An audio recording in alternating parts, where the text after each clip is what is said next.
Assalamualaikum dan salam sejahtera. Nama saya Norlady binti Smuraji, nomor matriksi 22E0082. Saya akan membentangkan proyek penyelidikan saya yang bertajuk Pembangunan Laman Web Tok Bali Supply Base dalam Bahasa Melayu bagi meningkatkan identiti digital syarikat.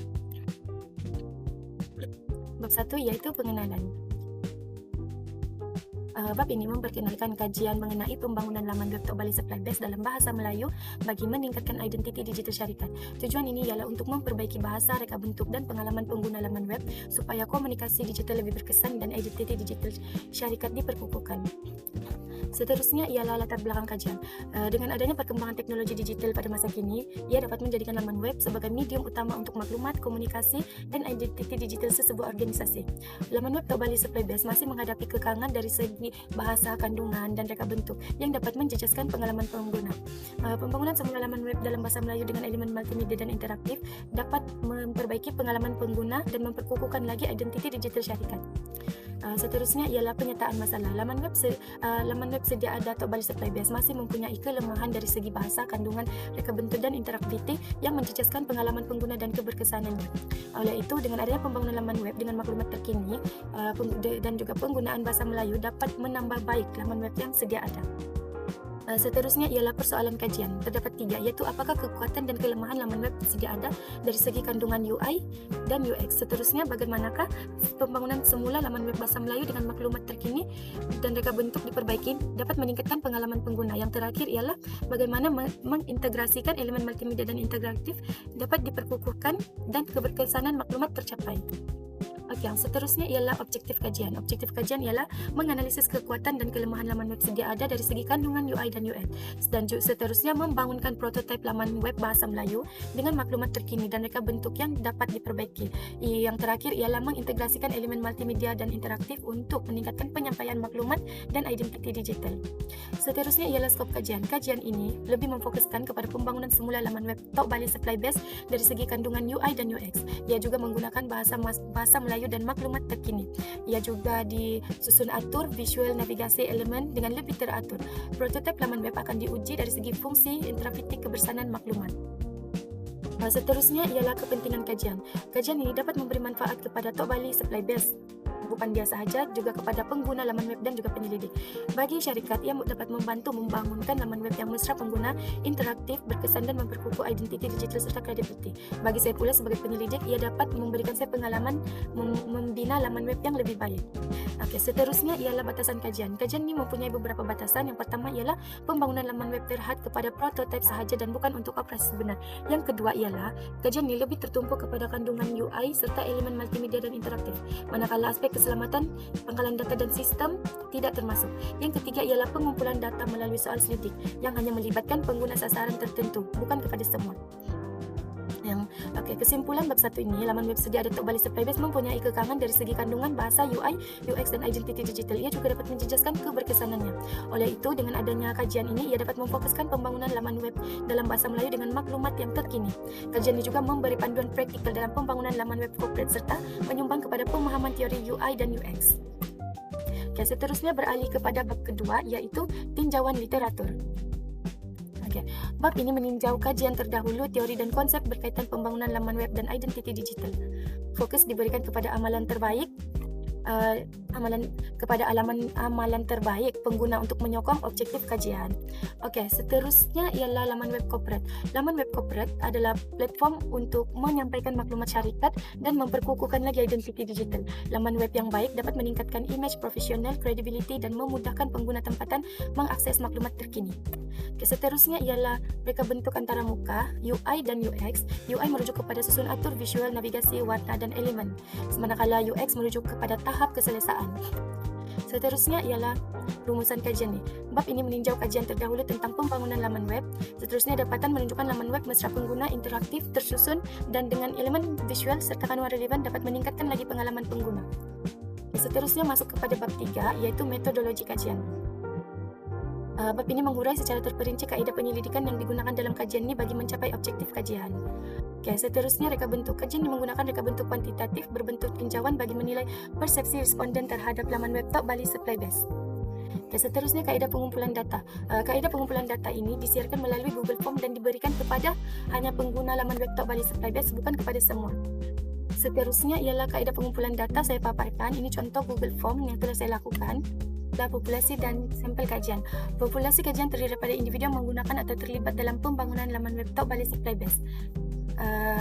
Sampel dipilih melalui soal selidik atau talian dengan majoriti responden daripada Google Form ialah berumur 21 hingga 30 tahun.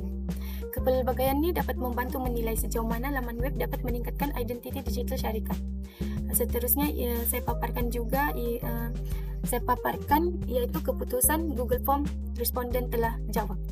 Seterusnya ialah instrumen kajian. Instrumen kajian ini ialah Google Form yang telah saya edarkan. Seterusnya saya juga melakukan prosedur pengumpulan data berdasarkan responden yang telah menjawab Google Form saya. Seterusnya ialah kaedah analisis. Kaedah analisis data ialah maklumat yang telah mereka jawab di dalam Google Form. Saya akan ambil data mereka dan saya akan analisis satu persatu. Seterusnya ialah diagram proses kajian. Kajian bermula dengan mengenal pasti masalah dan objektif diikuti sorotan literatur dari internet. Seterusnya saya mengumpul data daripada Google Form dan saya bincangkan dan rumuskan sebagai kesimpulan serta cadangan untuk kajian yang akan datang. Okey, seterusnya ialah saya tunjukkan proses kajian sepanjang saya melakukan laman web ia akan melalui beberapa tahap. Seterusnya ialah cartagan. Ini ialah tempo saya melakukan tugasan tersebut. Seterusnya ialah rumusan. Bab ini membincangkan metodologi kajian termasuk reka bentuk kajian, pengumpulan data populasi dan sampel dan juga instrumen, prosedur dan kaedah analisis data. Kajian ini dijalankan secara kuantitatif menggunakan selidik Google Form. Seterusnya ialah bab 4 iaitu dapatan kajian dan analisis data. Pada bab ini kita akan bincangkan dapatan kajian berdasarkan objektif yang telah ditetapkan. Dapatan diperoleh melalui kajian literatur, pembangunan laman web TBSB dan soal selidik Google Form.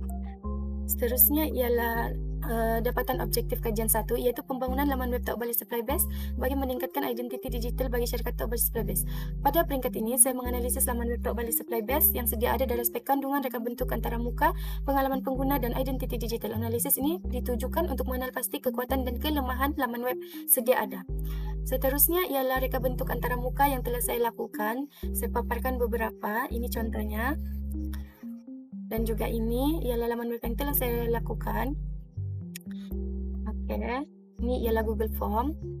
Jawapan Google Form kepada yang telah saya buat.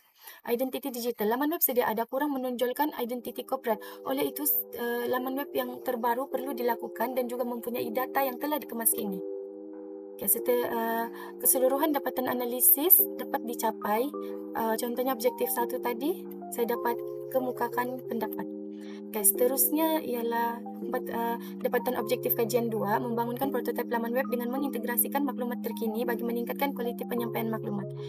Objektif kajian 2, membangunkan prototipe menggunakan platform Google Sites. Saya juga menambah maklumat terkini yang lebih lengkap dan relevan. Saya juga fokus kepada penyusunan kandungan dan juga reka bentuk antara muka serta memasukkan kemudahan navigasi. Dengan itu ia dapat meningkatkan keberkesanan penyampaian maklumat. Pembangunan prototipe dibangunkan berdasarkan analisis dan keperluan pengguna. Dengan adanya Google Form, saya dapat mengetahui keperluan pengguna dan saya telah melakukan prototipe yang betul. Seterusnya ialah penambahan maklumat terkini. Saya juga masukkan di dalam prototipe saya iaitu dengan memastikan maklumat terkini dipaparkan, mempunyai visi dan misi, perkhidmatan, kemudahan dan beberapa butang yang telah saya masukkan. Seterusnya reka bentuk dan susun atur laman. Reka bentuk prototipe saya telah lakukan dan juga susun atur laman web lebih kemas dan sistematik berbanding sebelumnya. Saya juga menggunakan penggunaan warna yang konsisten, tipografi lebih jelas dan mudah dibaca. Saya juga memasukkan beberapa menu navigasi yang mudah untuk diakses. Hasil akhir prototipe laman web berjaya memenuhi objektif kajian dan juga mendapat maklumat terkini yang telah diintegrasikan dalam laman web. Laman web lebih sistematik dan mesra pengguna. Saya juga memaparkan beberapa hasil akhir prototipe laman web yang telah saya bina. Bab 5 iaitu dapatan kajian dan analisis data. Bab 5 ini ialah membincangkan dapatan kajian berdasarkan 3 objektif kajian yang sebelum ini. Perbincangan dapatan kajian 3 objektif telah berjaya dicapai. Ia juga dapat menganalisis laman web sedia ada top balai supply base dan juga membangunkan prototipe laman web yang lebih sistematik serta mengintegrasikan elemen multimedia dan interaktif bagi meningkatkan pengalaman pengguna. Implikasi kajian meningkatkan identiti digital dan image profesional Tok Balai Supply Base dengan memudahkan penyampaian maklumat syarikat secara tepat, terkini dan mudah diakses. Ia juga dapat meningkatkan pengalaman pengguna melalui reka bentuk yang lebih mesra pengguna dan navigasi yang jelas, serta dapat menyokong transformasi digital organisasi. Cadangan kajian akan datang, kajian yang akan datang ia dapat menambah fungsi carian untuk lebih memudahkan pengguna dan juga meningkatkan reka bentuk responsif supaya sesuai digunakan pada telefon pintar, tablet dan komputer. Juga dapat menambah ciri interaktif seperti chatbot dan juga mengemas kini kandungan laman web secara berkala. Kesimpulannya, kajian berjaya mencapai 3 objektif utama yang telah dilakukan. Laman web yang dibangunkan lebih sistematik, terkini dan mesra pengguna. Pembangunan laman web ini memberi nilai tambah kepada organisasi dari segi penyampaian maklumat, image profesional dan transformasi digital. Itu sahaja dari saya. Sekian dan terima kasih. Seterusnya saya juga memaparkan demonstrasi laman web yang telah saya bangunkan. Akan melihatkan demonstrasi laman web yang telah saya bina. Ini merupakan laman utama, dan jika di scroll ke bawah akan nampak gambar keseluruhan Tok Balai Supply Base, dan saya juga memaparkan beberapa kru. Seterusnya saya juga meletakkan beberapa kata ucapan daripada General Manager Tok Balai Supply Base, dan saya meletakkan lokasi di bawahnya. Seterusnya terdapat profil kami, visi dan misi. Saya meletakkan visi, yaitu bijaksana, baki, laju, tak terbatas, atau dalam Inggris tactful, balance, speed, boundless. Terusnya misi, kita dapat melihat ada 4 misi, yaitu sokongan infrastruktur, pangkalan bekalan boleh dipasarkan, kemudahan pelbagai pelabuhan dan juga pembangunan perindustrian. Di sini juga saya masukkan pelanggan Tok Balai Supply Base. Seterusnya ialah lembaga pengarah. Saya masukkan susunan lembaga pengarah dan diikuti oleh orang bawahannya seperti ini. Seterusnya pasukan pengurusan ini iaitu staff, yaitu pengurus besar dan seterusnya, jawatan-jawatan ahli kuasa. Ini maklumat yang terkini. Dan juga perkhidmatan. Perkhidmatan yang ditawarkan kepada orang luar. Apa yang ditawarkan? Saya masukkan beberapa seperti liquid mood plan, all weather port, warehouse space, office, competent work phase, open yard, crew change, radioactive bunker dan juga crew change explosive bunker, cargo carrying unit, which bridge dan which bridge schedule, waste management, river shed dan steep dooring. Beberapa ni ialah yang ditawarkan kepada orang luar. Dan saya juga masukkan gambar di dalam laman web ni, beberapa aktiviti yang dilakukan di Tok Balai Supply Base. Seterusnya hubungi kami ni ialah page terakhir di mana saya letakkan pejabat dan juga nombor rasmi serta email, dan saya meletakkan peta untuk memudahkan pengguna mencari. Dan di bawah ni merupakan footer untuk melihat lebih mudah lah. Semua ni ada sedikit maklumat. Itu saja daripada saya. Sekian dan terima kasih.